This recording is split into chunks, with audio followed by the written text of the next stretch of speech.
ಪ್ರೀತಿಯ ವಿದ್ಯಾರ್ಥಿ ಸ್ನೇಹಿತರೆ, ನಾವು ಇಲ್ಲಿವರೆಗೆ ನಳಚರಿತೆಯ ಅಭ್ಯಾಸವನ್ನು ಮಾಡ್ತಾ ಇದ್ದೇವೆ. ಈಗಾಗಲೇ ನಾವು ಕೆಲವು ಕವಿ ಕನಕದಾಸರು ಬಣ್ಣಿಸಿರುವ ಚಿತ್ರಣಗಳನ್ನು ನೋಡಿದ್ದಾಯಿತು. ಈಗ 37ನೇ ಸೆಷನ್ನಲ್ಲಿ ಆತ ಬಣ್ಣಿಸಿರುವ ಇನ್ನು ಕೆಲವು ಚಿತ್ರಣಗಳನ್ನು ನಾವು ಗಮನಿಸೋಣ. ಈ ಪಠ್ಯಭಾಗದ ಉದ್ದೇಶವನ್ನು ಮೊದಲು ತಿಳಿಯಬಹುದು. ಬಾಹುಕನೇ ನಳನೆಂದು ದಮಯಂತಿ ಗುರುತಿಸುವುದನ್ನು ನಾವು ಕಾಣಲಿದ್ದೇವೆ. ಜೊತೆಗೆ ದಮಯಂತಿಯಲ್ಲಿ ನಳ ಕ್ಷಮೆ ಯಾಚಿಸುವುದನ್ನು ಕೂಡ ಗಮನಿಸಬಹುದು. ನಿಜ ರೂಪ ಪಡೆದ ನಳ ವಾಸ್ತವ ರೂಪ ಪಡೆದುಕೊಳ್ಳೋದನ್ನು ನಾವು ನೋಡ್ತೇವೆ. ಹಾಗೆಯೇ ಪ್ರಜೆಗಳ ಗೌರವಕ್ಕೆ ಪಾತ್ರನಾದ ನಳನ ಚಿತ್ರಣವನ್ನು ಇಲ್ಲಿ ನಾವು ನೋಡಲಿದ್ದೇವೆ. ಈ ಪಠ್ಯಭಾಗಕ್ಕೆ ಪ್ರವೇಶಿಸುವ ಪೂರ್ವದಲ್ಲಿ ಹಿಂದಿನ ಸೆಷನ್ನಲ್ಲಿ ಆದ ಚಿತ್ರಣದ ಕೆಲವು ಭಾಗಗಳನ್ನು ನಾವು ಇಲ್ಲಿ ಮತ್ತೆ ನೆನಪಿಸ್ಕೊಳ್ಬಹುದು. ನಳನಿಗಾಗಿ ವಿದರ್ಭದ ಚರರು ಹುಡುಕಾಟ ನಡೆಸುವುದನ್ನು ನಾವು ನೋಡಿದ್ವಿ. ಅಯೋಧ್ಯೆಯಲ್ಲಿರುವ ಸುಬಾಹುವೇ ನಳನಿರಬಹುದೆಂದು ಚರರು ಸಂಶಯ ಪಡೋದನ್ನು ಕೂಡ ನಾವು ಗಮನಿಸಿದ್ದಾಯಿತು. ನಳನ ನಿಜ ಸ್ವರೂಪ ತಿಳಿಯಲು ಮತ್ತೆ ದಮಯಂತಿಯ ಸ್ವಯಂವರದ ಸುದ್ದಿಯನ್ನು ಬಿತ್ತರಿಸುವುದನ್ನು ಕೂಡ ನಾವು ಅಭ್ಯಾಸ ಮಾಡಿದ್ವಿ. ಹಾಗೆ ಸ್ವಯಂವರಕ್ಕೆ ಬಂದ ಋತುಪರ್ಣನಿಗೆ ರಾಜ ಭೀಮ ಆದರದ ಆತಿಥ್ಯ ನೀಡುವುದನ್ನು ಕೂಡ ನಾವು ನೋಡಿದ್ವಿ. ಈಗ ಈ ಪಠ್ಯಭಾಗದ ಉದ್ದೇಶದ ಹಾಗೆ ಕೆಲವು ಕವಿ ನೀಡಿರುವ ಚಿತ್ರಣಗಳನ್ನು ನಾವಿಲ್ಲಿ ನೋಡ್ತೇವೆ. ರಾಜ ಭೀಮನ ಸಭೆಯಲ್ಲಿ ಬಾಹುಕನನ್ನು ವೀಕ್ಷಿಸಿದ ದಮಯಂತಿಯ ನಿರಾಸೆ. ದಮಯಂತಿ ರಾಜ ಭೀಮನ ಸಭೆಯಲ್ಲಿ ಸೂತ ಹೇಗಿದ್ದಾನೆ ಅಂತೇಳಿ ಆಕೆ ನೋಡ್ತಾಳೆ. ನೋಡಿದ್ರೆ ತುಂಬ ವಿಕಾರವಾಗಿರ್ತಾನೆ, ಒಂದೇ ಒಂದು ಚಿಹ್ನೆಗಳಿಲ್ಲಲ್ಲಪ್ಪ ಅಂತೇಳಿ ಆಕೆ ಸಂಕಟ ಪಡ್ತಾಳೆ. ರಾಜಸಭೆಯಲ್ಲಿ ನಾರಿಯರ ಮರೆಗೊಂಡು ಸಭೆಯಲ್ಲಿ ಸಾರಥಿಯ ಕುಬ್ಜಾವತಾರವನ್ ಓರೆಗಣ್ಣಿನೋಳೀಕ್ಷಿಸುತ್ತ ದಮಯಂತಿ ಮನದೊಳಗೆ ಆರಿವನು ನಳನೃಪನ ಹೋಲುವ ಚಾರು ಚಿಹ್ನೆಗಳಿಲ್ಲ ತೋರ್ಕೆ ವಿಕಾರವಾಗಿದೆ ರೋಪ್ಯನುತ ಚಿಂತಿಸಿದಾಳ್ ಇಂದುಮುಖಿ. ನಾರಿಯರ ಅಂದ್ರೆ ಹೆಣ್ಣು ಮಕ್ಕಳ ಗುಂಪಿನಿಂದ ಆಕೆ ಓರೆಗಣ್ಣಿನಿಂದ ಹೀಗೆ ವೀಕ್ಷಣೆಯನ್ನು ಮಾಡ್ತಾಳೆ. ಹೀಗೆ ಯಾರಪ್ಪ ಇವನು, ನೋಡಿದ್ರೆ ಈ ಸಾರಥಿ ಪೂರ ಕುಬ್ಜನಾಗಿದ್ದಾನೆ, ಕುಳ್ಳನಾಗಿದ್ದಾನಲ್ಲ, ಇವನ ಆಕಾರ ನೋಡಿದ್ರೆ ಪೂರ್ತಿ ಕುಳ್ಳಕ್ಕಿದ್ದಾನೆ. ಮತ್ತೆ ಓರೆಗಣ್ಣಿನಿಂದ ವೀಕ್ಷಣೆಯನ್ನು ಮಾಡ್ತಾಳೆ. ಮನಸ್ಸಲ್ಲಿ ಅಂದ್ಕೊಳ್ತಾನೆ, ಆರಿವನು ನಳನೃಪನನ್ನು ಹೋಲುವಂತ ಒಂದೇ ಒಂದು ಚಿಹ್ನೆಗಳು ಕೂಡ ಇವನಲ್ಲಿ ಕಾಣಿಸ್ತಾ ಇಲ್ಲ. ಆದರೆ ನೋಡಿದರೆ ವಿಕಾರವಾದ ರೂಪವಿದೆ ಅಂತೇಳಿ ಮನಸ್ಸಿನಲ್ಲಿ ಆಕೆ ಚಿಂತೆಯನ್ನ ಮಾಡ್ತಾಳೆ. ಮತ್ತೆ ಅವನನ್ನ ನೋಡ್ತಾಳೆ. ನೋಡಿದಾಗ ವರೆದೊರೆದು ನೋಡಿದಳು ಸೂತನ ಸಿರಿಮೊಗದ ಕಾಂತಿಯನು, ಕಳೆಗುಂದಿರುವ ಕಾಯವ ಕಪ್ಪಿನಿಂದ ಉದಿರ್ದ ರೋಮದಲ್ಲಿ ಪರಿಕಿಸಲ್ಕೆ ಈ ರೂಪುಕೊಂಡಿರುವನೇ ನಳನೃಪತಿ ಶಿವಶಿವ ಮುರಹರನು ತಾ ಬಲ್ಲನೆಂದು ಉಮ್ಮಳಿಸಿದಳು ತಾರಳೆ. ವರೆದೊರೆದು ಮತ್ತೆ ಪರೀಕ್ಷಿಸಿ ನೋಡ್ತಾಳೆ. ಆದರೆ ಆ ಸಿರಿಮುಖ ಇತ್ತಲ್ಲ, ಮೊದಲು ನಳನದು ಆ ಸಿರಿಮುಖ ಇಲ್ಲಿ ಕಾಣಿಸ್ತಾ ಇಲ್ಲ. ಕಪ್ಪಿನಿಂದಾಗಿ ಆ ಕಪ್ಪು ಮತ್ತೆ ಉದುರಿರುವ ರೋಮಗಳಿಂದ ಆ ಮುಖವನ್ನು ನೋಡ್ಲಿಕ್ಕೇನೆ ಒಂಥರದಲ್ಲಿ ಮುಜುಗರ ಆಗ್ತಾ ಇದೆ. ಬಹುಶಃ ನಳ ನನ್ನನ್ನು ಪರೀಕ್ಷೆ ಮಾಡ್ಲಿಕ್ಕಾಗಿ ಈ ರೀತಿಯ ರೂಪವನ್ನು ಪಡ್ಕೊಂಡಿದ್ದಾನ ಅಂತೇಳಿ ಆಕೆ ಹರಿಯಲ್ಲಿ ಬೇಡ್ಕೊಳ್ತಾಳೆ. ಹೀಗಿರ್ಬೋದಾ, ಅದಕ್ಕಾಗಿ ತೆಗೆದುಕೊಂಡಿದ್ದಾನೆ ಅಂತೇಳಿ. ಅಷ್ಟು ವೇಳೆಗೆ ಏನಾಗುತ್ತೆ ಅಂದ್ರೆ ಎಲ್ಲರೂ ರಾಜ್ಯಸಭೆ ವಿಸರ್ಜನೆ ಆಗುತ್ತೆ, ಹೋಗ್ತಾರೆ. ಇವರು ಮಾಡಿದ ಅಡಿಗೆಯ ಬಣ್ಣನೆ ಇವಳ ಕಿವಿಗೆ ತಲುಪುತ್ತೆ. ಬಹಳ ಚೆನ್ನಾಗಿ ಅಡಿಗೆಯನ್ನ ಮಾಡ್ತಾನೆ, ಅದ್ಭುತವಾದ ರುಚಿ ಅದು. ಒಮ್ಮೆ ಊಟ ಮಾಡಿದ್ರೆ ಮತ್ತೆ ಅವನ ಕೈ ಅಡಿಗೆನ ಉಣ್ಬೇಕು ಅಂತ ಹೇಳಿ ಆಕೆಗೆ ಬಂದು ಹೇಳ್ತಾಳೆ. ಎಲ್ರೂ ಹೇಳ್ತಾರೆ, ತಾಯೇ ಚಿತ್ತೈಸಿನ್ನವನ ಕರಣಾಯತನವನ್ ಏನೆಂಬೇ ಲೋಕದ ಸ್ತ್ರೀಯರೊಳಗೆ ಇನ್ನಿಲ್ಲ ರಚಿಸುವ ಶಾಖಪಾಕದಲ್ಲಿ ಮಾಯವನುಮಿಗೆ ತಿಳಿಯಲರಿಯದು. ಈ ಲೋಕದ ಹೆಣ್ಮಕ್ಳಿಗೂ ಕೂಡ ಅವನಷ್ಟು ರುಚಿಯಾದ ಅಡಿಗೆಯನ್ನು ಮಾಡಲಿಕ್ಕೆ ಸಾಧ್ಯ ಇಲ್ಲ. ಅವನು ಯಾವ ಮಾಯದಲ್ಲಿ ಎಷ್ಟೊಂದು ರುಚಿಕಟ್ಟಾದ ಅಡಿಗೆಯನ್ನ ಮಾಡಿ ಬಡಿಸ್ತಾನೆ ಹೇಳಲಿಕ್ಕೆ ಸಾಧ್ಯ ಇಲ್ಲ. ಉಪಾಯದಿಂದ ಈಕ್ಷಿಸಲು ಸಕಲ ರಸಾಯನವು ಪರಿಪಕ್ವವಾಗಿದೆ ಪೇಳಲರಿದು ಯಮಗೆ. ಅವನಿಗೆ ಹೇಗೆ ಪರೀಕ್ಷೆ ಮಾಡಿದ್ರು ಅಷ್ಟು ಸೊಗಸಾದ ರುಚಿಕಟ್ಟಾದ ಅಡಿಗೆಯನ್ನು ಮಾಡಿ ಬಡಿಸ್ತಾ ಇದ್ದಾನೆ. ಅವನನ್ನ ನಳ ಅಂತೇಳಿ ಪರೀಕ್ಷೆ ಮಾಡ್ಲಿಕ್ಕೇನೆ ಸಾಧ್ಯ ಆಗ್ತಾ ಇಲ್ಲ ಅಂಥೇಳಿ ಅವರು ಬಂದು ಹೇಳ್ತಾರೆ. ಆಮೇಲೆ ಒಂದು ಸಲಹೆ ಬರುತ್ತೆ, ಏನಂದ್ರೆ ಈ ನಿನ್ನ ಗಂಡು ಮಕ್ಕಳಿದಾರಲ್ಲ, ಈ ಮಕ್ಕಳನ್ನ ಅವನ ಎದುರು ಓಡಾಡುವ ಹಾಗೆ ಮಾಡು ನೋಡೋಣ. ಮಕ್ಕಳ ಮೇಲೆ ಸಾಮಾನ್ಯವಾಗಿ ತಂದೆ ತಾಯಿಗಳಿಗೆ ಇರುವ ಪ್ರೀತಿಯನ್ನು ಮರೆಮಾಚಲಿಕ್ಕೆ ಆಗೋದಿಲ್ಲ, ಅದೊಂದು ಪ್ರಯತ್ನವನ್ನು ಮಾಡೋಣ ಅಂತ ಹೇಳಿ ಆಕೆ ಮಕ್ಕಳಿಗೆ ಸ್ನಾನವನ್ನು ಮಾಡಿಸಿ ಸ್ವಚ್ಛವಾದ ಸೊಗಸಾದ ವಸ್ತ್ರಗಳನ್ನು, ಆಕರ್ಷಕವಾದ ವಸ್ತ್ರಗಳನ್ನು ಆಕೆಗೆ ಆ ಮಕ್ಕಳಿಗೆ ಉಡಿಸ್ಬಿಟ್ಟು ಅವನ ಎದುರು ಓಡಾಡುವ ಹಾಗೆ, ಸುಳಿದಾಡುವ ಹಾಗೆ ಆಕೆ ಮಾಡ್ತಾಳೆ. ಅಡುಗೆ ಮನೆಯ ಮುಂದೆ ಸುಳಿದಾಡುವ ಹಾಗೆ. ಆ ಮಕ್ಕಳನ್ನ ನೋಡಿದ ರಾಜ ಬಾಹುಕನ ವೇಷದಲ್ಲಿರುವ ನಳನಿಗೆ ತನ್ನ ವಾತ್ಸಲ್ಯವನ್ನ ತಡೆದುಕೊಳ್ಳಿಕ್ಕೆ ಸಾಧ್ಯ ಆಗೋದಿಲ್ಲ. ತರಳರನ್ನು ಪಿಡಿದತ್ತಿ ತೊಡೆಯೊಳಗೆ ಇರಿಸಿ ಮುದ್ದಾಡಿದನು. ನೋಡುತ್ತಾ ಸುರಿವ ಕಂಬನಿಗಳಲ್ಲಿ ಬಾಹುಕ ಮರುಗುತ್ತಿರಲ್ ಅಂದು ಮತಿಯ ಜಾಲಾಂಧ್ರದಲ್ಲಿ ಕಂಡಳು ತರುಣಿ. ನಳನೃಪನೀತನಹುದೆಂದು ಉರುತರದ ಪ್ರೇಮದಲ್ಲಿ ಬಂದಳು ಜನನಿಯ ಅರಮನೆಗೆ. ಅವನು ಆ ಮಕ್ಕಳನ್ನ ಇಟ್ಕೊಂಡು ತನ್ನ ತೊಡೆಯ ಮೇಲೆ ಅಪ್ಪಿ ಮುದ್ದಾಡ್ತಾ ಕಣ್ಣೀರು ಇರಿಸ್ತಾ ಇದ್ದಾನೆ. ಕಣ್ಣೀರು ಸುರಿತಾ ಇದೆ. ಹೀಗೆ ಕಣ್ಣೀರು ಸುರಿಸ್ತಾ ಇರುವಂತಹ ನಳನನ್ನ ಆಕೆ ಒಂದು ಜಾಲಾಂಧ್ರ ಕಿಟಕಿಯ ಮೂಲಕ ದೂರದಿಂದ ವೀಕ್ಷಣೆಯನ್ನು ಮಾಡ್ತಾಳೆ. ಇವನೇ ನಳ ಅಂತೇಳಿ ಅವಳಿಗೆ ಖಾತರಿಯಾಗುತ್ತೆ. ಹಾಗಾಗಿ ಆಕೆ ತನ್ನ ತಾಯಿಯ ಬಳಿಯಲ್ಲಿ ಬಂದು ಹೇಳ್ತಾಳೆ, ತಾಯೇ, ಸಂಶಯವಿಲ್ಲ, ನೈಷಧ ರಾಯನೀತನು ಸೂತನಲ್ಲ, ವಿಡಾಯದಲ್ಲಿ ಬಂದಿಹನು. ನೋಡು, ಕುರೂಪಿ ವೇಷದಲ್ಲಿ ರಾಯರೊಳಗೆ ಅಗ್ಗಳೆಯ ನಳನೃಪ ಮಾಯವನ್ನು ತೋರಿಯನು. ಇವನ ನಿಜಾಯತವ ತಾ ಬಲ್ಲೆ ಕರೆಸೆಂದಳು ಸರೋಜಮುಖಿ. ತಾಯಿ, ಇವನು ನಿಷಧ ರಾಜನೇ ಹೊರತು ಬೇರೆ ಯಾರೂ ಅಲ್ಲ, ಇವನು ಸೂತ ಅಲ್ಲ, ವಿಡಾಯದಲ್ಲಿ ಬಂದಿಯನು. ವೇಷವನ್ನು ಮರೆಸ್ಕೊಂಡು ಬಂದಿದ್ದಾನೆ, ವಿಡಾಯ ವೇಷ ಮರೆಸ್ಕೊಂಡು ಬಂದಿದ್ದಾನೆ. ನೋಡು, ಕುರೂಪಿ ವೇಷದಲ್ಲಿ ರಾಯರೊಳಗೆ ಅಗ್ಗಳೆಯ ನಳನೃಪ ಮಾಯವನ್ನು ತೋರಿಯ. ಇವನು ಮಾಯಾಲೋಕವನ್ನು ಸೃಷ್ಟಿ ಮಾಡಿದ್ದಾನೆ. ರಾಜರಲ್ಲಿ ಶ್ರೇಷ್ಠನಾಗಿರುವ ನಳ ಈತನೇ. ಹಾಗಾಗಿ ಇವನ ನಿಜವಾದ ರೂಪವನ್ನು ಪರೀಕ್ಷೆ ಮಾಡಬೇಕಾಗಿದೆ. ಅದಕ್ಕಾಗಿ ನಿಮ್ಮ ಅರಮನೆಗೆ ಕರೆಸಿ ಅವನನ್ನ ಅಂತ ಹೇಳಿ ಆಕೆ ತಾಯಿಯಲ್ಲಿ ಬೇಡ್ಕೊಳ್ತಾಳೆ. ಧರಣಿಪತಿಯ ಅನುಮತದೊಳ ಆತನ ಕರೆಸಿದಳು ನೃಪನರಸಿ. ಬಾಹುಕ ನೆರದೆ ಬಂದನು ರಾಜಮಂದಿರದಲ್ಲಿ ಕುಳ್ಳಿರಲು. ತರಳೆ ಮಾಸಿದ ಸೀರೆಯಲ್ಲಿ ಗರಿಗರಿಕೆ ತಪ್ಪಿದ ಚೆಲುವಿನಲ್ಲಿ ನಿಂದಿರಲು ಕಂಡನು ಸತಿಯ ತಲೆಬಾಗಿದನು ಲಜ್ಜೆಯಲ್ಲಿ. ಧರಣಿಪತಿ ರಾಜ ಭೀಮನ ಆಜ್ಞೆಯನ್ನು ಪಡೆದುಕೊಂಡು ರಾಣಿ ತನ್ನ ಅರಮನೆಗೆ ಈ ಸಾರಥಿಯನ್ನ ಕರೆಸ್ತಾಳೆ. ಈತ ಬಂದು ಅಲ್ಲಿ ಕೂತ್ಕೊಳ್ತಾನೆ. ಕೂತ್ಕೊಂಡಾಗ ದಮಯಂತಿ ತುಂಬಾ ಮಾಸಿದ ಸೀರೆಯನ್ನು ಉಟ್ಕೊಂಡು, ಗರಿಗರಿಕೆಯಾದ ಚೆಲುವಿತ್ತು ಹಿಂದೆ, ಆದ್ರೆ ಈಗೆಲ್ಲ ಏನಾಗಿದೆ, ಕಳಾಹೀನವಾಗಿದೆ ಚೆಲುವು, ಸೌಂದರ್ಯ ಹೀನಳಾಗಿದ್ದಾಳೆ. ಆಕೆ ಬಂದು ಅವನ ಸಮೀಪಕ್ಕೆ ಬರ್ತಾಳೆ ನಡ್ಕೊಂಡು. ಮಾಸಿದ ಸೀರೆಯನ್ನು ಉಟ್ಕೊಂಡಿದ್ದಾಳೆ. ಇವನು ಲಜ್ಜೆಯಿಂದ, ನಾಚಿಕೆಯಿಂದ ಹೀಗೆ ತಲೆಯನ್ನ ಕೆಳಗೆ ಬಗ್ಗಿಸ್ಕೊಳ್ತಾನೆ. ಹಿಮಕರಾನ್ವಯ ತಿಲಕ ವಸುಧಾರಮಣ ಪುಣ್ಯೋದಯ ಸುಭಾಷಿತ ವಿಮಲ ಗುಣ ಚಾರಿತ್ರ ಸನ್ನುತ ಸತ್ಯ ಸಂಚಾರ ಕುಮತಿ ಪುಷ್ಕರ ಮುನಿದನೆ ವಿಕ್ರಮ ದರಿದ್ರತೆ ಬಂದುದೇ. ಸಾಕು ಅಮಿತ ಭಜುಬಲ ಪಾಲಿಸೆಂದಳು ಪತಿಗೆ ದಮಯಂತಿ.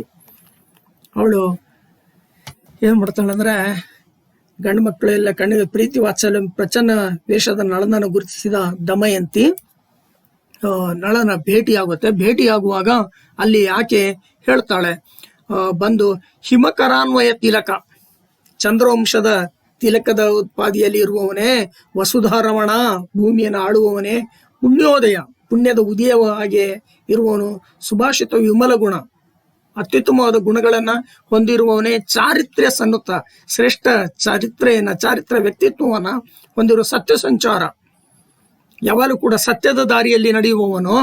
ನಿನಗೆ ಇಂಥವನಿಗೆ ಪುಷ್ಕರ ಮುನಿದನೆ, ಪುಷ್ಕರ ಕೋಪಗೊಂಡದಕ್ಕಾಗಿ ಹೀಗೆ ಮಾಡ್ತಾ ಇದೀಯಾ? ವಿಕ್ರಮ ದರಿದ್ರತೆ ಬಂದಿದೆ, ನಿನ್ನ ಪರಾಕ್ರಮಕ್ಕೆ ದಾರಿದ್ರ್ಯ ಬಂತ? ನೀನೇ ನಳ ಅಂತೇಳಿ ಹೇಳ್ಕೊಳ್ಳಿಕ್ಕೆ ನಿನಗೆ ಸಾಹಸ ಇಲ್ವಾ ಅಂತೇಳಿ ಪ್ರಶ್ನೆ ಮಾಡ್ತಾಳೆ. ಸಾಕು ಅಮಿತ ಭುಜಬಲ ಪಾಲಿಸೆಂದಳು ಪತಿಗೆ ದಮಯಂತಿ. ಸಾಕು, ಇಲ್ಲಿವರೆಗೆ ನಾಟಕ ಮಾಡಿದ್ದು, ಈಗ ನಿನ್ನ ನಿಜ ರೂಪ ನಮಗೆ ಗೊತ್ತಾಗಿದೆ. ಅದಕ್ಕಾಗಿ ಈಗ ನಮ್ಮನ್ನು ಸಲಹು, ನೀನೇ ಅಂತೇಳಿ ಹೇಳ್ಕೊ, ನಮ್ಮನ್ನ ಈ ಕಷ್ಟಗಳಿಂದ ಪಾರು ಮಾಡು ಅಂತೇಳಿ ಹೇಳ್ತಾಳೆ. ಹಾಗೆ ಹೇಳಿದಾಗ ತುರುಬ ಹಿಡಿದೆತ್ತಿದನು ಸತಿಯಳ ಸುರಿವ ಕಂಬನಿದೊಡೆದು ನುಡಿದನು ಬರಿದೆ ಚಿಂತಿಸಲೇಕೆ ಮಾನಿನಿ ಬಿಡು ಮನೋವ್ಯಥೆಯ. ಅವಳು ತುರುಬನ ಹಿಡಿದು ಅವಳಿಗೆ ಸಮಾಧಾನ ಮಾಡಿ ಕಣ್ಣೀರು ಒರೆಸ್ತಾನೆ. ಚಿಂತೆ ಬೇಡ, ನಿನ್ನ ಮನಸ್ಸಿನಲ್ಲಿರುವ ವ್ಯಥೆಯನ್ನ ತೊರೆದು ಬಿಡು. ಅರಿಯದವಳೇ ನೀನು ಲೋಕದ ಸರಸಿಜಾಕ್ಷಿಯರೆಲ್ಲರಿಗೆ ಹೊರಗುರುವಲ ಬರಿದೆಯನ್ನ ಬಯಸಲು ಬೇಡ ಅಂತೇಳಿ. ನೀನು ಎಲ್ಲ ಸ್ತ್ರೀಯರಲ್ಲಿ ಶ್ರೇಷ್ಠರಾದವಳು ಅಂತೇಳಿ. ಈ ಭೂಮಿಯ ಮೇಲೆ ಬದುಕ್ತಾ ಇರುವ ಸ್ತ್ರೀಯರೆಲ್ಲರಲ್ಲಿ ನೀನು ಶ್ರೇಷ್ಠಳಾದವಳು. ನಿನಗೆ ಗೊತ್ತಿಲ್ವಾ? ಅನವಶ್ಯಕವಾಗಿ ನನ್ನನ್ನು ನೀನು ಪ್ರೀತಿಸಬೇಡ ಅಂತ ಹೇಳಿ ಹೇಳ್ತಾನೆ. ನನ್ನ ಬಗ್ಗೆ ನೀನು ಅಪೇಕ್ಷೆಯನ್ನು ಇಟ್ಕೋಬೇಡ, ನಾನು ಸೂತ ಅನ್ನೋ ಅರ್ಥದಲ್ಲಿ ಆತ ಮಾತನಾಡ್ತಾನೆ. ಅದು ಅಲ್ಲದೇನೆ ವಿನಯಹೀನನು ತಾನು ಮನದಲ್ಲಿ ನೆನೆದು ತಪ್ಪಿದ ನಿರ್ದಯನು ಕಾನನದಿ ನಿನ್ನನ್ನು ಬಿಸಿಟು ಕಳೆದ ದುರಾತ್ಮ ಬಾಹಿರನ ನೆನೆವರೆ. ನೋಡಿ, ವಿನಯಹೀನನು ನಾನು, ವಿನಯಪೂರ್ವಕವಾಗಿ ನಿನ್ನನ್ನು ನಾನು ನನ್ನ ಜೊತೆಯಲ್ಲಿ ಸಲಹಬೇಕಾಗಿತ್ತು. ಅದು ಅಲ್ಲದೇನೆ ನನ್ನ ಮನಸ್ಸಿನಲ್ಲಿಯೂ ಕೂಡ ನಿನ್ನನ್ನು ಇಟ್ಕೋಬೇಕಾಗಿತ್ತು, ಮನದಲ್ಲಿ ತನುವಿನ ಜೊತೆಗೆ ಇಟ್ಕೋಬೇಕಾಗಿತ್ತು. ಆದರೆ ಹಾಗೆ ಮಾಡಲಿಲ್ವೇ ನಾನು? ಮನದಲ್ಲಿ ನೆರೆದು ತಪ್ಪಿದ ನಿರ್ದಯ, ಮನಸ್ಸಿನಿಂದಲೂ ಕೂಡ ನಿನ್ನನ್ನು ತೆಗೆದುಹಾಕುವಂತಹ ನಿರ್ದಯಿ ನಾನು. ಜೊತೆಗೆ ಕಾನನದಿ ನಿನ್ನನ್ನು ಬಿಸಿಟು ಕಳೆದ ದುರಾತ್ಮ, ಕಾಡಿನಲ್ಲಿ ಒಬ್ಬಂಟಿಯಾಗಿ ಮಲಗಿರುವ ವೇಳೆಯಲ್ಲಿ ನಿನ್ನನ್ನು ಬಿಟ್ಟು ಹೋದೆಯಲ್ಲ, ಇಂಥ ದುರಾತ್ಮ ನಾನು. ಇಂಥ ಬಾಹಿರನ್ನ ಯಾರಾದರೂ ನೆನಪು ಮಾಡ್ಕೊಳ್ತಾರೆ? ಬಿಡು ಮರುಳೆ, ಇದು ಹುಚ್ಚುತನ ಅಂತ ಹೇಳ್ತಾರೆ. ಹಾಗಾಗಿ ನನ್ನನ್ನು ನೀನು ನೆನಪಿಸ್ಕೊಳ್ಳುವ ಅಗತ್ಯ ಇಲ್ಲ. ನಿನಗೆ ಇಂದಿನಲ್ಲಿ ಮಾಳ್ಪ ಪುನಃ ಸ್ವಯಂವರ ನಿನಗೆ ಇವತ್ತು ಪುನಃ ಸ್ವಯಂವರ ಮಾಡ್ತಾ ಇದಾರಲ್ಲ, ಈ ಪುನಃ ಸ್ವಯಂವರದಲ್ಲಿ ಮನಕ್ಕೆ ಸರಿ ಬಂದವನ ನೀನು ಒಲಿಸು ಎಂದನ ನೃಪತಿ. ನಿನ್ನ ಮನಸ್ಸಿಗೆ ಯಾರು ಇಷ್ಟವಾಗ್ತಾರೋ ಅವರನ್ನು ಮತ್ತೊಮ್ಮೆ ನೀನು ವಿವಾಹವಾಗು ಅಂತ ಹೇಳ್ತಾನೆ. ಹಾಗೆ ನಳ ಹೇಳಿದ ಮಾತುಗಳು ಅವಳ ಕಿವಿಗೆ ಸಬಳ ತೆಗೆದುಕೊಂಡು ಚುಚ್ಚಿದ ಹಾಗೆ ಆಗುತ್ತೆ, ದಬ್ಬಳದಿಂದ ಚುಚ್ಚಿದ ಹಾಗೆ ಆಗುತ್ತೆ. ಯಾನಲು ಕರ್ಣಂಗಳಿಗೆ ಸಬಳದ ಮನೆಗಳು ಇರಿದಂತಾಗೆ. ನಳನ ಮಾತುಗಳು ಅವಳ ಕಿವಿಗೆ ಸಬಳದಿಂದ ಇರಿದ ಹಾಗೆ ಆಗುತ್ತೆ. ಅಷ್ಟು ಸಂಕಟ ಆಗುತ್ತೆ, ನೋವಾಗುತ್ತೆ. ಒಬ್ಬ ಗಂಡ ಜೀವಂತವಾಗಿದ್ದು ಕೂಡ ನೀನು ಮತ್ತೊಬ್ಬನನ್ನ ಮದುವೆ ಆಗು ಅಂತ ಹೇಳುವ ಮಾತಿದೆಯಲ್ಲ, ಅವಳಿಗೆ ತುಂಬ ಹೃದಯಕ್ಕೆ ಇರಿದ ಹಾಗೆ, ಕಿವಿಗಳಿಗೆ ಸಬಳ ತೆಗೆದುಕೊಂಡು ಚುಚ್ಚಿದ ಹಾಗೆ ಅವಳಿಗೆ ಆಗುತ್ತೆ, ದಬ್ಬಣದಿಂದ ಚುಚ್ಚಿದ ಹಾಗೆ ಆಗುತ್ತೆ. ಸತಿ ಕಣ್ಣಿನಲ್ಲಿ ತುಂಬಿದಳು ಉದಕವನು ಹರ ಹರ ಶಿವ ಎನ್ನುತ್ತಾ ಅವಳು ಕಣ್ಣೀರನ್ನು ಸುರಿಸ್ತಾಳೆ. ಶಿವ ಶಿವ ಅಂತೇಳಿ, ಇಂಥ ಮಾತಾಡ್ಬೋದ ನೀವು ಅಂತೇಳಿ ತಕ್ಷಣಕ್ಕೆ ಕಣ್ಣೀರು ಧಾರೆಯಾಗಿ ಸುರಿಯಲಿಕ್ಕೆ ಆರಂಭ ಆಗುತ್ತೆ. ಯಾರಿಗೆ ಇನ್ನು ಪುನಃ ಸ್ವಯಂವರ ಮನದೊಳುಂಟೆ, ನನ್ನ ಮನಸ್ಸಿನಲ್ಲಿ ಮತ್ತೆ ನಾನು ಸ್ವಯಂವರಕ್ಕೆ ತಯಾರಾಗ್ತೀನಿ ಅಂತೇಳಿ ನೀವು ಅಂದ್ಕೊಂಡಿದ್ದೀರಾ? ನನ್ನ ಮನಸ್ಸಿನಲ್ಲಿ ಅಂತ ಇಚ್ಛೆ ಇದೆಯೇ? ನೀವು ಬರಬೇಕೆನ್ನೋ ವಾರ್ತೆ ಕಲ್ಪಿಸಿದೆ. ನಿಮ್ಮ ನಿಜವನ್ನ ತಿಳಿಬೇಕು, ನೀವು ಇಲ್ಲಿ ಬರಬೇಕು ಅನ್ನೋ ಕಾರಣಕ್ಕಾಗಿ ವಾರ್ತೆಯ ಕಲ್ಪಿಸಿದೆ. ವಾರ್ತೆ ಅಂದ್ರೆ ಕೃತಕ ಸ್ವಯಂವರದ ಸುದ್ದಿಯನ್ನ ಬಿತ್ತರಿಸಲಾಯಿತು ವಿನಃ ನಿಜವಾದ ಸ್ವಯಂವರ ಅಂತೇಳಿ ತಿಳ್ಕೊಂಡ್ರ ನೀವು? ನೋಡಿ ಎಂತ ಮಾತನ್ನ ಹೇಳಿದ್ರಿ ಅಂತೇಳಿ ಅವಳು ದುಃಖ ಪಡ್ತಾಳೆ. ಜನನುತನೇ ಕೇಳಾದಿಯಲ್ಲಿ ಯೌವನವ ನಿನಗೊಪ್ಪಿಸಿದನಲ್ಲದೆ. ಹಿಂದೆ ಮಹಾರಾಜರೇ, ಹಿಂದೆ ನನ್ನ ಇಡೀ ಯೌವನವನ್ನ ನಿನಗೆ ಒಪ್ಪಿಸಿದೆ, ನನ್ನ ದೇವನ ನಿನಗೆ ಒಪ್ಪಿಸಿದೆನಲ್ಲದೆ. ತನು ಮನವು ವಾಕ್ಯಾಯ ಕರ್ಮಗಳಲ್ಲಿ ತಾನ್ ನಿನಗೆ ನೆನೆದವಳಲ್ಲ. ನನ್ನ ದೇಹ ಮತ್ತೆ ಮನಸ್ಸನ್ನ ನಿನಗೆ ಒಪ್ಪಿಸಿದ್ದೇನೆ ವಿನಃ ನಾನು ಮನಸ್ಸಿನಲ್ಲಿ ಮತ್ತೆ ಭಾವನೆಗಳಲ್ಲಿ ಎಲ್ಲಿಯೂ ಕೂಡ ನಿಮಗೆ ಎರಡನ್ನು ಬಗೆದವಳಲ್ಲ ನಾನು. ನೀನೇ ನನಗೆ ಗತಿ ಅಂದಿಹುದು, ನೀವೇ ನನಗೆ ಗತಿ. ಅರಿಯಾ, ನಿನಗೂ ಗೊತ್ತಿಲ್ವಾ? ನೀನೇ ನನಗೆ ಗತಿ, ನೀನೇ ನನಗೆ ದಿಕ್ಕು ಅನ್ನೋದು ನಿನಗೆ ಗೊತ್ತಿಲ್ವಾ? ಅರಿಯಾ, ಜನಪ ರಕ್ಷಿಸು, ಕೈ ಪಿಡಿದು ಸಲಹೆಯಿಂದಳ್ ಇಂದು ಮುಖಿ. ನನ್ನನ್ನು ರಕ್ಷಣೆ ಮಾಡು, ಮತ್ತೆ ಪತ್ನಿಯಾಗಿ ನನ್ನನ್ನು ಸ್ವೀಕರಿಸು ಅಂತೇಳಿ ಆಕೆ ಬೇಡಿಕೊಳ್ತಾಳೆ. ಇದಕ್ಕೆ ಯಮ ವರುಣ ಆ ನೀಲೇಂದ್ರರು ಮದನ ಜನಕನೇ ಸಾಕ್ಷಿಯೇನೆ. ಇದಕ್ಕೆ ಯಮ ವರುಣರು ಆ ಮದನ ಜನಕ ವಿಷ್ಣು ಅವರೇ ಸಾಕ್ಷಿ. ನಿಮಗೆ ಯಾವತ್ತೂ ಕೂಡ ತಾನು ಮನಸ್ಸಿನಲ್ಲಿ ನಾನು ದ್ರೋಹ ಬಗೆದವಳಲ್ಲ, ಇದಕ್ಕೆ ಅವರೇ ಸಾಕ್ಷಿ ಅಂತೇಳಿ ಆಕೆ ಹೇಳ್ತಾಳೆ. ಕೂಡಲೇ ಅಲ್ಲೊಂದು ಮೇಘನಾದ ಅಂದ್ರೆ ಅಶರೀರ ವಾಣಿ ಆಗುತ್ತೆ. ವಾಯುದೇವ ಹೇಳ್ತಾನೆ,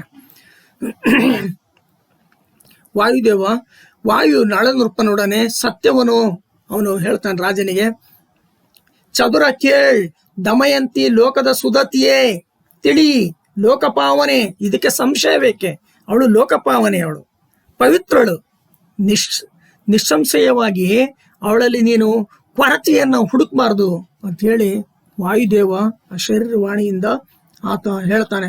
ಸಂಶಯ ಬೇಕೆ, ಪಾಲಿಸು ಸತಿಯ ನೀನೆಂದು, ನೀನು ಸತಿಯನ್ನ ಸ್ವೀಕರಿಸು, ಮತ್ತೆ ನೀನು ಅವಳನ್ನ ಪತ್ನಿಯಾಗಿ ಸ್ವೀಕರಿಸಬೇಕು. ಲೋಕಪಾವನೆ ಅವಳು, ಲೋಕದ ಸುದತಿ ಅವಳು, ಅವಳನ್ನ ತೊರೆಯಲಿಕ್ಕೆಯಿಂದ ಸಾಧ್ಯ ಇಲ್ಲ ಅಂತ ಹೇಳ್ತಾನೆ. ಪವನ ನಾಡಿದ ನುಡಿಯ ಕೈಕೊಂಡು ಅವನಿಪತಿ ಭಿನ್ನಯಿಸಿದನು, ಕೈತವಕದಲ್ಲಿ ಕಲಿಯಿಂದ ನೊಂದೆನು. ಅವನು ಹೇಳ್ತಾನೆ, ಈ ವಾಯುದೇವ ಹೇಳಿದ ಮಾತನ್ನ ಮನಸ್ಸಿಗೆ ತಂದ್ಕೊಂಡು ಕೇಳ್ಕೊಳ್ತಾನೆ, ಅವಳಲ್ಲಿ ಅರಿಕೆ ಮಾಡ್ಕೊಳ್ತಾನೆ. ಭಿನ್ನಯಿಸಿದನು, ಕೈತವಕದಲ್ಲಿ ಕಲಿಯಿಂದ ನೊಂದೆನು, ಆ ಕಲಿಪುರುಷನಿಂದ ನಾನು ಸಂಕಟವನ್ನು ಪಟ್ಟು ಹೀಗೆ ವರ್ತಿಸಿದೆ. ನಿಮ್ಮ ದರ್ಶನದಿ ಭವನ ಹಿಂಗೆ ಕೃತಾರ್ಥನಾದೆನು, ನಿಮ್ಮ ದರ್ಶನ ಭಾಗ್ಯವನ್ನು ಪಡೆದು ಇವತ್ತು ನಾನು ಕೃತಾರ್ಥನಾದೆ. ಭುವಿಯೋಳೆ ಎನ್ನುತ್ತ ಪಕ್ಷಿಯ ಹವಣ ಮನದಲ್ಲಿ ನೆರೆಯ ಬಂದುದು ದಿವ್ಯಮಯ ವಸನ. ಹಾಗೆ ವಾಯುದೇವನಲ್ಲಿ ಬೇಳ್ಕೊಂಡು ದಮಯಂತಿಗೂ ಕೂಡ ಹೇಳಿ ನಿಮ್ಮ ದರ್ಶನದಿಂದ ಪವಿತ್ರನಾದೇನು ಅಂತೇಳಿ ವಾಯುದೇವನಿಗೂ ನೀನು ಮತ್ತೆ ಸಿಕ್ಕಿದ್ರಿಂದ ನನಗೆ ತುಂಬ ಸಂತೋಷವಾಯಿತು ಅಂತೇಳಿ, ಮತ್ತೆ ಆ ಕಾರ್ಕೋಟಕ ಸರ್ಪ ಹೇಳಿರ್ತಲ್ಲ, ನಿನಗೆ ಯಾವತ್ತು ಮತ್ತೆ ನಳನ ರೂಪ ಬೇಕು ಅಂತೇಳಿ ಅನ್ಸುತ್ತೋ ಆಗ ನೀನು ಜಗನ್ಮೋಹನ ಪಕ್ಷಿಗಳನ್ನು ನೆನಪಿಸ್ಕೋ ಅಂತೇಳಿ ಹೇಳ್ತಾನಲ್ವಾ, ಹೇಳಿ ಹೋಗಿರುತ್ತೆ ಆ ಸರ್ಪ. ಹಾಗಾಗಿ ಈಗ ಮತ್ತೆ ಈತ ಮನಸ್ಸಿನಲ್ಲಿ ಆ ಜಗನ್ಮೋಹನ ಪಕ್ಷಿಗಳನ್ನು ನೆನಪಿಸ್ಕೊಳ್ತಾನೆ. ತಕ್ಷಣವೇ ದಿವ್ಯಮಯವಾದಂತಹ ವಸ್ತ್ರಗಳು ಆತನಿಗೆ ಲಭ್ಯವಾಗುತ್ತೆ. ಅದನ್ನ ಧರಿಸಿದನು ನಳನ್, ಆ ದುಕೂಲವ ಪರಿಹರಿಸಿತ ರೂಪು ಮುನ್ನಿನ ಪರಮ ತೇಜದ ದಿವ್ಯ ತನುವಿನೊಳೆಸೆದು ರಂಜಿಸಲು ಸುರರ್ ದುಂದುಬಿ ಮೊಳಗೆ ಮಲ್ಲಿಗೆ ಅರಳ ಮಳೆ ಸೂಸಿದರು ಗಗನದಿ, ಸುರಸತಿಯರ್ ಅಕ್ಷತೆಯ ತಳಿದರು ಹರಸಿ ನಳ ನೃಪಗೆ. ಧರಿಸಿದನು ನಳ, ಆ ಪಕ್ಷಿಗಳು ಕೊಟ್ಟ ಕೂಡ್ಲೇನೆ ಧರಿಸ್ತಾನೆ, ಯಾವುದನ್ನ ಆ ವಸ್ತ್ರಗಳನ್ನ ಧರಿಸ್ತಾನೆ.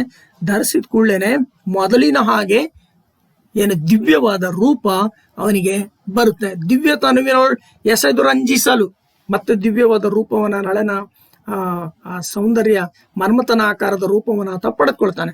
ಪಡೆದು ಕೂಡ್ಲೇನೆ ಸುರರು ದೇವತೆಗಳು ದುಂದುಬಿಯನ್ನು ಮೊಳಗಿಸ್ತಾರೆ, ಮಲ್ಲಿಗೆಯ ಹೂವಿನ ಮಳೆ ಆಗುತ್ತೆ ಗಗನದಿಂದ. ಆ ದೇವತಾ ಸ್ತ್ರೀಯರು ಅಕ್ಷತೆಯನ್ನ ಆತನಿಗೆ ಹಾಕಿ ಹರಿಸ್ತಾರೆ. ಆನಂತರದಲ್ಲಿ ದಮಯಂತಿಯ ಮಹೋತ್ಸವ ಲೀಲೆಯಲ್ಲಿ ಮಜ್ಜನವು ಮಾಡಿ ಮಂಗಳದ ಏಳಿಗೆನ್ ಏನೆಂಬೆ, ದಮಯಂತಿಯ ಮಹೋತ್ಸವವ ಲೀಲೆಯಲ್ಲಿ ಮಜ್ಜನವು ಮಾಡಿ ದುಕೂಲ ಮಣಿಭೂಷಣವು ಧರಿಸಿ ಚಡಾಳಿಸುವ ಕಾಂತಿಯಲ್ಲಿ ಸಿಂಹಾಸನದಲ್ಲಿ ಕುಳ್ಳಿರ್ದ. ದಮಯಂತಿಯಲ್ಲಿ ಕ್ಷಮೆಯನ್ನು ಯಾಚಿಸಿ ಆನಂತರದಲ್ಲಿ ಹೊಸ ವಸ್ತ್ರವನ್ನ ಏನು ಜಗನ್ಮೋಹನ ಪಕ್ಷಿಗಳು ಕೊಟ್ಟಿತ್ತು ಅದನ್ನು ಆತ ಧರಿಸ್ಕೊಳ್ತಾನೆ. ಆ ನಂತರದಲ್ಲಿ ಮಜ್ಜನ ಇತ್ಯಾದಿಗಳನ್ನೆಲ್ಲ ಮಾಡಿ ಆತ ದಮಯಂತಿ ಜೊತೆಯಲ್ಲಿ ವೇಷಭೂಷಣಗಳನ್ನೆಲ್ಲ ಅಲಂಕಾರಗಳು ಏನು ಉಡುಪುಗಳಿದೆಯಲ್ಲ ರಾಜನಿಗೆ ಶೋಭಿಸುವುದನ್ನೆಲ್ಲ ಧರಿಸಿಕೊಂಡು ಆತ ರಾಜನಾಗಿ ಸಿಂಹಾಸನದಲ್ಲಿ ಕೂತ್ಕೊಳ್ತಾನೆ. ಕೂತ್ಕೊಂಡಾಗ ಪಕ್ಷಿಗಳ ಹಚ್ಚಳದಿಂದ ಮರ್ಮತಾಕಾರದಲ್ಲಿ ನಳ ಮತ್ತೆ ಕಾಣಿಸ್ಕೊಳ್ತಾನೆ. ಪ್ರಜೆಗಳ ಪ್ರೀತಿ ಪಡೆದ ನಳ ನಿಜ ರೂಪಿನಲ್ಲಿ ನಳ ಕಾಣಿಸ್ಕೊಂಡಾಗ ಬಂದು ಕಂಡುದು ನಿಖಿಳ ಪುರಜನ ಒಂದು ಕಾಣಿಕೆ ಕೊಟ್ಟು ಮುದದಲ್ಲಿ ಸಂದಣಿಸೆ.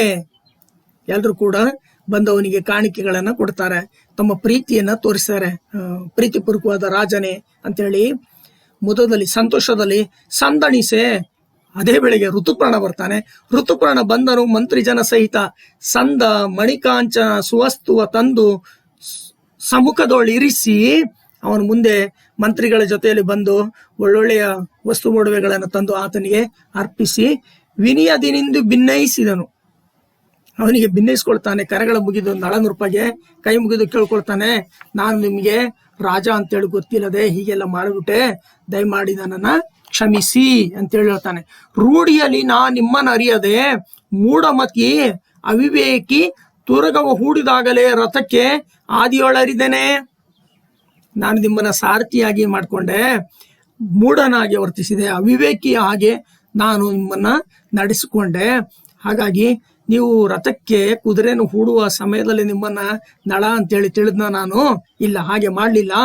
ತಾನು ಮಾಡಿದ ಅಪರಾಧಗಳನ್ನು ಒಂದನೂ ನೋಡಲಾಗದು. ನೀವು ನಿಮ್ಮ ಜೊತೆಲಿ ನಾನು ನಡೆದುಕೊಂಡ ರೀತಿ ಅದು ಹೇಗೆ ಅಂದ್ರೆ ಅಪರಾಧ ಮಾಡಿದ ಹಾಗೆ. ಹಾಗಾಗಿ ಆ ಅಪರಾಧಗಳನ್ನ ನಿಮ್ಮ ಮನಸ್ಸಿನಲ್ಲಿ ಎಣಿಸದೆ, ಚಿತ್ತದಲ್ಲಿ ಖಯಖೋಡಿ ಇಲ್ಲದೆ ಸಲಹೆ ಬೇಕೆಂದು ಎರೆಯಿದನು ಪದಕ್ಕೆ.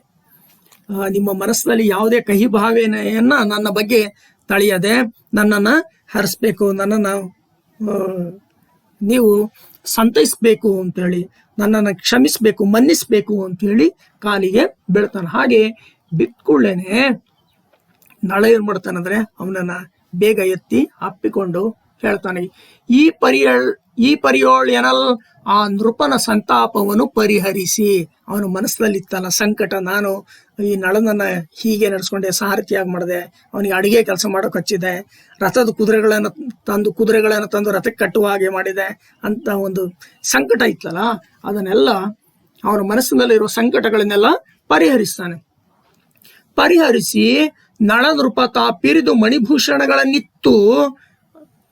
ಮತ್ತೆ ವಿಶೇಷವಾಗಿ ಅವನ ಸಮಾಧಾನ ಪಡಿಸಿ ಇವನೇ ಮಣಿಭೂಷಣ ವಸ್ತು ಒಡವೆಗಳನ್ನೆಲ್ಲ ಆತನಿಗೆ ಕೊಡ್ತಾನೆ. ಕೊಟ್ಟು ನಸು ನಗುತ್ತಾ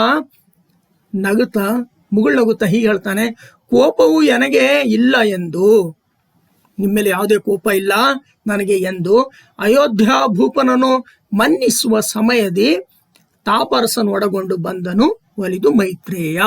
ಅವನಿಗೆ ಕೋಪ ಇಲ್ಲಪ್ಪ, ನೀನು ಆರಾಮವಾಗಿ ಹೋಗು, ನಿನ್ನಿಂದಾಗಿ ನನಗೆ ತುಂಬಾ ಒಳ್ಳೆಯ ಉಪಕಾರವಾಯಿತು, ನಿನ್ನಲ್ಲಿ ನಾನು ಆಶ್ರಯವನ್ನು ಪಡ್ಕೊಳ್ಳಿಕ್ಕೆ ಸಾಧ್ಯವಾಯಿತು ಅಂತ ಹೇಳಿ ಅವನನ್ನು ಸಮಾಧಾನ ಪಡಿಸಿ ಆತನನ್ನ ಕಳುಹಿಸಿ ಕೊಡ್ತಾನೆ, ಉಡುಗೊರೆಗಳನ್ನ ಕೊಟ್ಟು.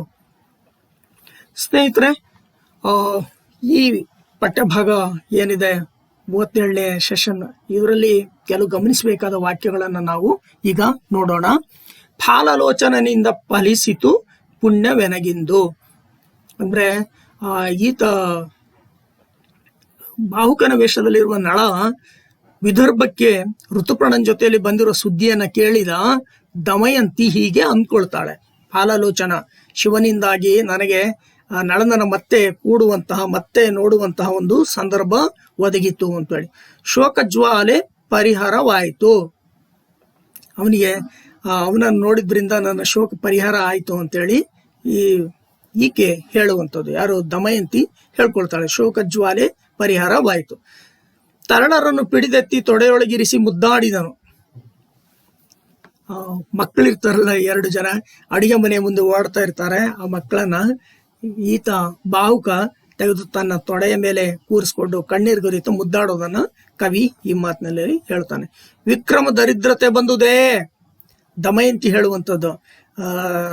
ತನ್ನ ತಾಯಿ ಅರಮನೆಗೆ ಬಂದ ನಳನಿಗೆ, ನೀವು ನಿಮ್ಮ ಹೆಸರನ್ನು ಹೇಳ್ಕೊಳ್ಳಿಕ್ಕೂ ಕೂಡ ನಿಮಗೆ ಪರಾಕ್ರಮ ಇಲ್ವಾ? ಹೀಗೆ ರೂಪ ಮರೆಸ್ಕೊಂಡು ನೀವು ಬದುಕ್ತಾ ಇದ್ದೀರಲ್ವಾ? ಇದು ಬದುಕು ಅಂತೇಳಿ ಆಕೆ ಹೇಳುವಾಗ, ನಿಮ್ಮ ಪರಾಕ್ರಮಕ್ಕೆ ದಾರಿದ್ರ್ಯತೆ ಬಂತ, ನಿಮಗೆ ಪೌರುಷತ್ವ ಇಲ್ವಾ ಅಂತೇಳಿ, ಪುರುಷತ್ವ ಇಲ್ವಾ, ಅಥವಾ ಪರಾಕ್ರಮ ಎಲ್ಲಿ ಹೋಯ್ತು ನಿಮ್ದೆಲ್ಲ? ಹಿಂದೆ ಎಷ್ಟೊಂದು ಶೌರ್ಯವನ್ನು ಮೆರಿತಾ ಇದ್ರಿ, ಆ ಶೌರ್ಯಕ್ಕೆ ಈಗ ದಾರಿದ್ರ್ಯ ಬಂದು ಅಡರಿತೆ ಅಂತೇಳಿ ಪ್ರಶ್ನೆ ಮಾಡ್ತಾಳು ಅವಳು. ಕರ್ಣಂಗಳಿಗೆ ಸಬಳದ ಮನೆಗಳು ಇರಿದಂತಾಗೆ ಇವತ್ತಿನ ಸ್ವಯಂವರ ನಡೀತಾ ಇದೆಯಲ್ಲ, ಸ್ವಯಂವರದಲ್ಲಿ ನನಗೆ ಇಚ್ಛೆ ಇರುವುದನ್ನ ನೀನು ಮದುವೆ ಆಗು ಅಂತೇಳಿ ನಳ ಹೇಳಿದ ಕೂಡಲೇ ಅವಳಿಗೆ ಎಷ್ಟು ಸಂಕಟ ಆಗುತ್ತೆ. ಆ ಶಬ್ದಗಳು ಬಂದು ಅವಳ ಕಿವಿಗಳಿಗೆ ಬಿದ್ದಾಗ ಅವಳಿಗೆ ಆದ ಸಂಕಟ ಇದೆಯಲ್ಲ, ಸಂಕಟ, ನೋವನ್ನ ಕವಿ ಈ ಮಾತಿನ ಮೂಲಕ ಹೇಳ್ತಾನೆ. ಅವಳ ಕಿವಿಗಳಿಗೆ ಸಬಳದ ಮನೆಗಳು ಅಂತೇಳಿ, ಈ ದಬ್ಬಣದ ತುದಿ ಬಂದು ಚುಚ್ಚಿದ ಹಾಗೆ ಆಗುತ್ತೆ ಅಂತೇಳಿ ಆ ನಳನ ಮಾತುಗಳು. ನೀವು ಬರಬೇಕೆನ್ನುತ್ತಾ ವಾರ್ತೆ ಕಲ್ಪಿಸಿದೆ, ನಿಮ್ಮನ್ನು ಹುಡುಕ್ಬೇಕು ಅಂತೇಳಿ ಸುಮ್ಮನೆ ಒಂದು ಕೃತಕವಾದ ಸುದ್ದಿಯನ್ನ ಹಬ್ಬಿಸಿದ್ದಾಯ್ತು. ಪುನಃ ಸ್ವಯಂವರದು ಅಷ್ಟೇ ವಿನಃ ಇಲ್ಲಿ ನಿಜವಾದ ಸ್ವಯಂವರ ನಡೀತಾ ಇಲ್ಲ. ಲೋಕಪಾವನೆ ಇದಕ್ಕೆ ಸಂಶಯ ಬೇಕೆ? ಈ ಮಾತನ್ನ ವಾಯುದೇವ ಆಕಾಶದಲ್ಲಿ ಕಾಣಿಸ್ಕೊಂಡು ನಳನಿಗೆ ಹೇಳ್ತಾನೆ, ಇವಳು ಪವಿತ್ರಳಾದಳು, ಲೋಕಪಾವನೆಯವಳು, ಇವಳಲ್ಲಿ ನೀನು ಸಂಶಯ ಪಡುವ ಅಗತ್ಯವಿಲ್ಲ, ಹಾಗಾಗಿ ಇವಳನ್ನು ನೀನು ಸ್ವೀಕರಿಸು ಅಂತ ಹೇಳಿ ನಳನಿಗೆ ವಾಯುದೇವ ಹೇಳುವಂಥದ್ದು.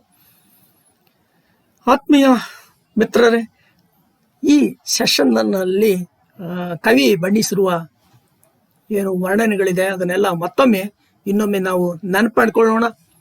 ದಮಯಂತಿಯಿಂದ ನಳನ ಪರೀಕ್ಷೆ ಆಗುವಂಥದ್ದನ್ನು ನಾವು ನೋಡಿದ್ವಿ. ಮಕ್ಕಳಿಗೆ ವಾತ್ಸಲ್ಯ ಮೆರೆದ ನಳನ ಪುತ್ರ ವಾತ್ಸಲ್ಯವನ್ನ ಗಮನಿಸಿದ್ದಾಯ್ತು. ನಳನಿಂದ ಕ್ಷಮೆಯಾಚನೆ, ತಾನು ಇಲ್ಲಿವರೆಗೆ ನಡೆದುಕೊಂಡದ್ದಕ್ಕಾಗಿ ಈಗ ಮತ್ತೆ ಅಂತ ಮಾತುಗಳನ್ನು ಆಡಿದ್ದಕ್ಕಾಗಿ ಕ್ಷಮೆಯನ್ನ ನಳ ಯಾಚಿಸುವುದನ್ನು ನಾವು ನೋಡಿದ್ವಿ. ಹಾಗೇನೆ ಜಗನ್ಮೋಹನ ಪಕ್ಷಿಗಳಿಂದಾಗಿ ನಿಜ ಸ್ವರೂಪ ಪಡೆದ ನಳ, ಜಗನ್ಮೋಹನ ಪಕ್ಷಿಗಳು ಬಂದಾಗ ಮತ್ತೆ ಆ ಪಕ್ಷಿಗಳಿಂದ ಹಚ್ಚಡವನ್ನ ತೆಗೆದುಕೊಳ್ತಾನೆ. ದುಕುಲ ಉಟ್ಕೂಡ್ಲೇನೆ ಏನಾಗುತ್ತೆ, ಆ ವಸ್ತ್ರ ಉಟ್ಕೂಡ್ಲೆ ಅವನು ಮತ್ತೆ ಮನ್ಮತಾಕಾರವನ್ನು ಪಡೆಯುವುದನ್ನ ನಾವು ನೋಡಿದ್ವಿ. ಪ್ರಜೆಗಳಿಂದ ಪ್ರೀತಿ ಪಡೆದ ನಳ. ಹೀಗೆ ಪ್ರಜೆಗಳೆಲ್ಲರೂ ಬಂದು ಕಾಣಿಕೆಯನ್ನು ನೀಡಿ ಅವನಿಗೆ ತಮ್ಮ ಗೌರವವನ್ನು ಅರ್ಪಿಸುವುದನ್ನು ನಾವು ಗಮನಿಸಿದ್ದು ಆಯಿತು. ಆತ್ಮೀಯ ಸ್ನೇಹಿತರೆ, ಇಲ್ಲಿವರೆಗೆ ನಳಚರಿತ್ರೆಯ ಈ ಭಾಗದ ಬಣ್ಣನೆಗಳನ್ನು ಆಲಿಸಿದ್ದಾಯಿತು. ನಾವೆಲ್ಲರೂ ಕೂಡ ಅಭ್ಯಾಸ ಮಾಡಿದ್ವಿ. ಮತ್ತೆ ಮುಂದಿನ ಸೆಷನ್ನಲ್ಲಿ ಇನ್ನಷ್ಟು ಅವರು ಯುದ್ಧ ಮಾಡಿ ನಿಷಧ ದೇಶವನ್ನು ಪುನಃ ಪಡೆದುಕೊಳ್ಳುವಂತಹ ವರ್ಣನೆಗಳನ್ನು ನಾವು ನೋಡೋಣ. ಎಲ್ರಿಗೂ ಕೂಡ ಪ್ರೀತಿಯ ಧನ್ಯವಾದಗಳು.